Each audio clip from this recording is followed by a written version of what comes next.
UFC St. Louis Fight Night action. We have Tabitha Ricci taking on Tiny Tornado, Tecia Torres, or should I say Pennington. She's now married to Raquel Pennington.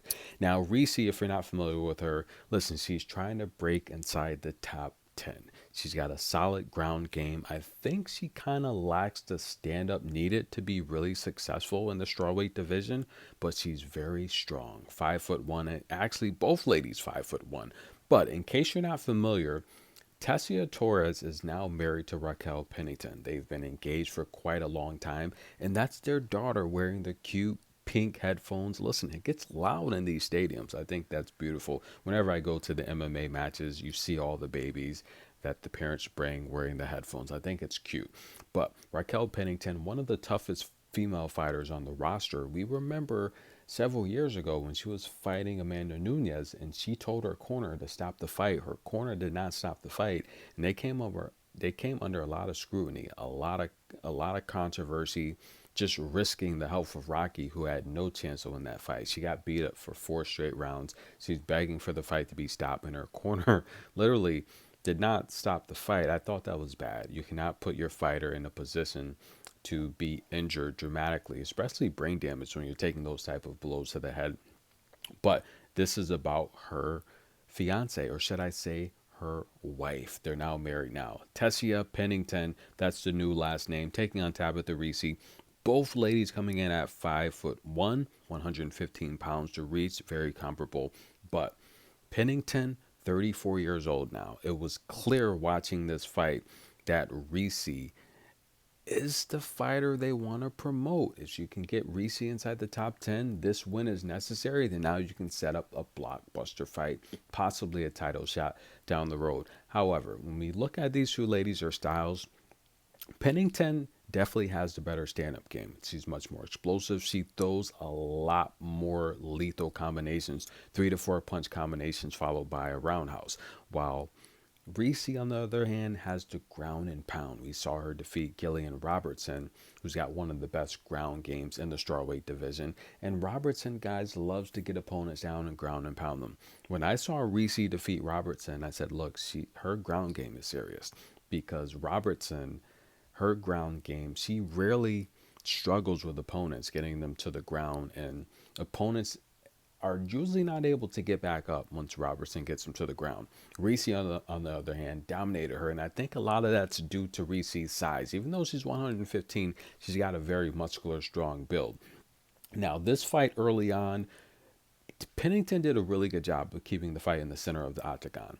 There, Ricci's not really a threat because on the feet, Pennington is much more explosive. She lands better combinations, and she's just a faster, more experienced fighter. Pennington's been in there with the best of the best, but even though she dropped her last fight, she still has the experience to get through these fights. Now, the second round would be very comparable to the third round, as Ricci would back Torres up against the octagon fence. And I do think that Pennington won the first round. The consensus was Pennington won the first round because she was very active. The second round, though, and this is where I think the UFC possibly needs to take a look at a rule change, even though they've kind of been addressing this quietly, not necessarily in this fight. Fighters that back their opponents up against the octagon fence and just hold them, not throwing any blows, not being active, but trying to just drain their opponents out so later in the fight they can get takedowns or at least attempt to. I don't think you should score the rounds for these fighters, because we saw here in the second round, Ricci just literally, I mean, you can't even call it controlling against the octagon cage, because she's not throwing any blows. She's just simply using that as a defensive position, because in the first round, Torres was much more active. She had the higher volume. She landed the stronger blows. And I felt Ricci, we talked about Ricci and her stand-up game just being weak overall. This was the type of round where I think you give it to Torres. The fans started to boo. They don't want to see fighters, i.e. Holly Holm, just back their opponent up against the fence because they're possibly a little bit stronger and maybe more skilled on the ground, to kind of prevent them from scoring. Holly Holm was penalized several matches for doing tactics like this. Now, again, Pennington would stuff the takedown. She would stuff takedown after takedown. And it seemed like Reese really had no answer.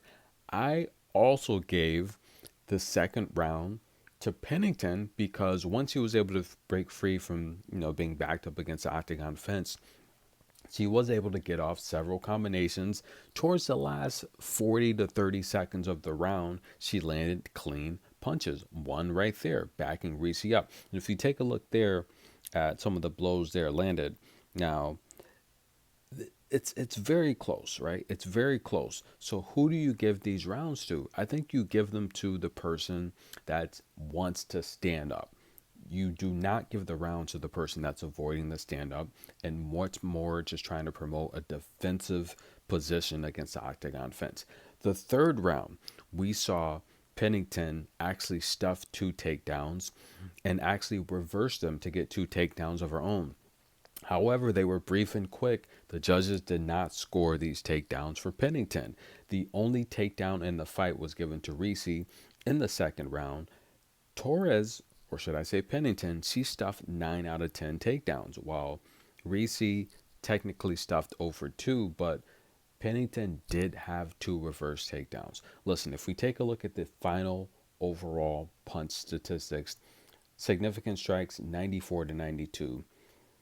Like, this fight was so close, but I'm sorry, that's total strikes, but the significant strikes, Torres landed 26 more significant strikes.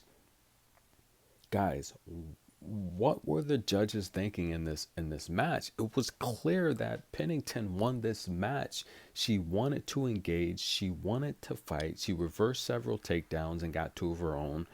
We cannot score fights like this. We just can't.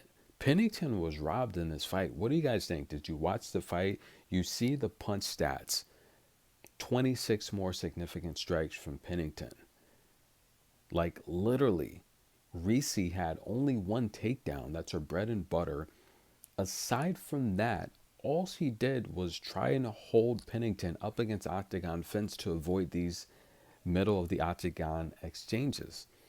This was a very sad match to watch. Now, I do feel that Pennington won this fight. And I think Reese, she was asked a tough question in the post-match interview. How did she feel? And she kind of dodged that question.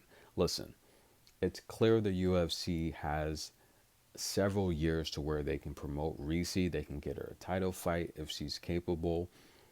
I think it just came down to marketability in this match. Pennington should have won this match, and it was kind of sad seeing the veteran get robbed in front of her wife and her daughter. But nonetheless, Reese gets a victory here. UFC St. Louis. Stay tuned, guys. You have to check out the Derek Lewis video. He gets a knockout, takes off his shorts, he moons the fan, and he says, "Look, I need to rethink this. I'm getting too old to be doing this." Hilarious interview. Stay tuned, guys. And I say it all the time. Saturdays were made for championship tennis and MMA. And in case you don't know, a lot of my biggest videos, especially in terms of the earning videos from ad sponsors, they're all UFC. And aside from that, they're Coco Golf, the future of tennis. We'll be back, guys. Like the video, show some love. See you soon.